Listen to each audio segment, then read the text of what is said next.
Hi, this is Renny Hartman again on Literary Gladiators, and each summer I have been reading a major classic. This summer was Stendhal's The Red and the Black.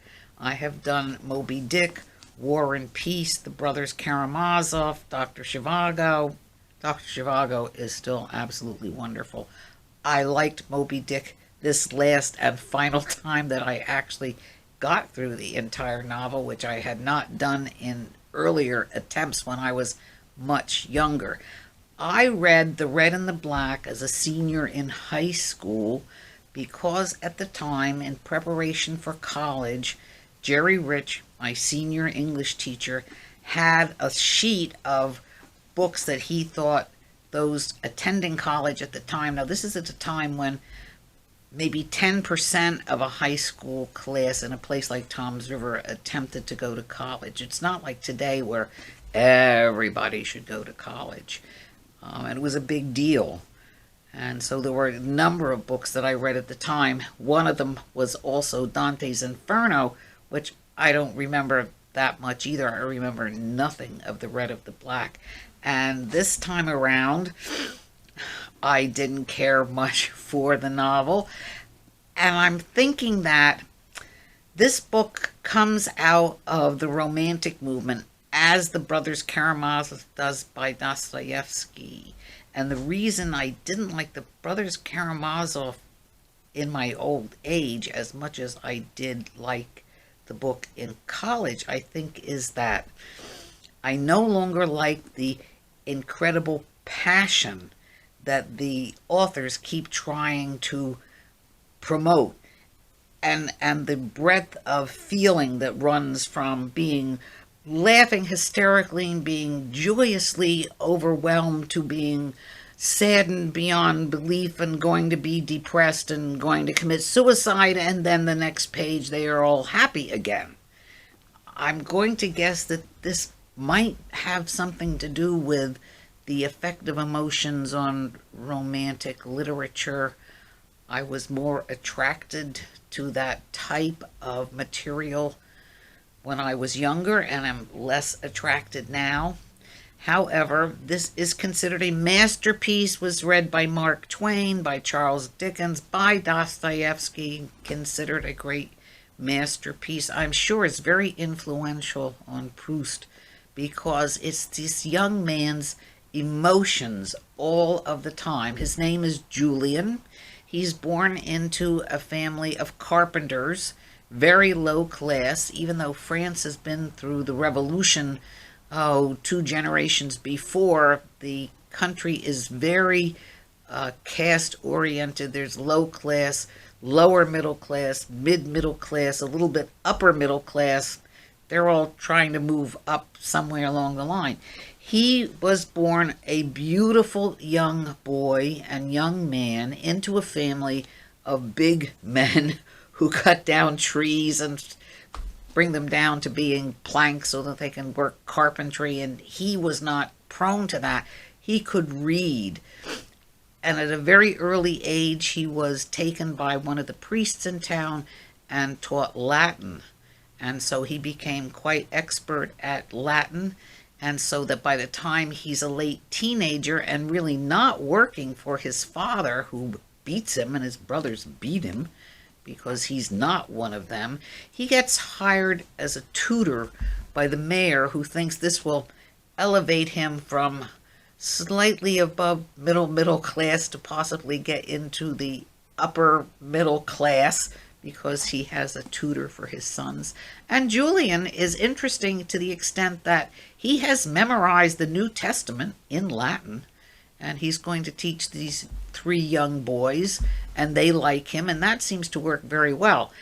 As this goes along, he falls in love with their mother, and she with him, and they begin to have an affair. Now, unlike today, there is no physical description of their affair at all. You just get the emotional reactions of it.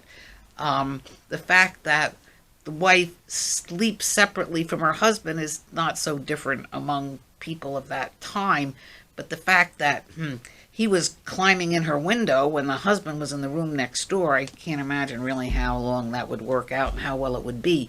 After a while, somebody in town gets the hint and starts writing threatening letters, and so Julian has to be thrown out. He's very lucky that something worse doesn't happen to him. What really happens to him is he's simply sent to a seminary where he'll study for the priesthood. He really thinks he should be a bishop, an archbishop. He sees himself rising there very steadily. And the truth is, he is much more educated than most of the people in the seminary, and they hate him for it. So he's just run into another caste situation where he's of the same social caste in a sense. He's lower caste, but because he has an education, because people have recognized his education, his other classmates really dislike him. However, he is liked by a young bishop, and he gets recommended to a family in Paris, a Marquis family. He wants to be a duke. He's constantly writing letters and bringing up court cases to become a duke. And he wants Julian to come and live in the household, and he will write the letters that the Marquis wants, and he will take care of his affairs. And actually, Julian by this time is maybe 20, 21, and he can do so.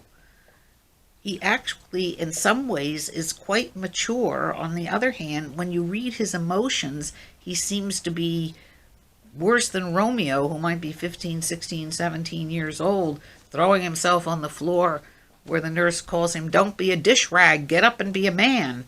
And Julian is the same way. Everything's wonderful, everything's terrible. This is the best day ever, this is the worst day of my life. And of course, he falls in love with the Marquis's daughter, who is way above him socially. And she should know she's way above him socially. Eventually, she also falls in love with him. And by the end of the novel, due to his not being in the right place at the right time, he faces criminality and his own death. And he's something like 23 by that time. Just incredible to believe. I mean, I could understand where he could be thrown from Paris, he could be banned from this family, he might have to go back to his village in the hinterland someplace. But how actually the end of the novel comes about is not, to me, entirely explicable. They marry. It's not an affair as he had with the mayor's wife. But he has just stepped too far out of line. And when he says it's the worst of days, it really is the worst of days. And yet, I was not as interested and concerned about the character as I obviously should have been. It took me all summer to read the book. I read 3 or 4 books in between finishing The Red and the Black. I read The Pink Ice. I read The Ice Angels, which is about the diamond industries. I reread the biography of Zelda. I am reading and almost finished with Silva's new The Collector, and did them all while I was still trying to read and finish The Red and the Black.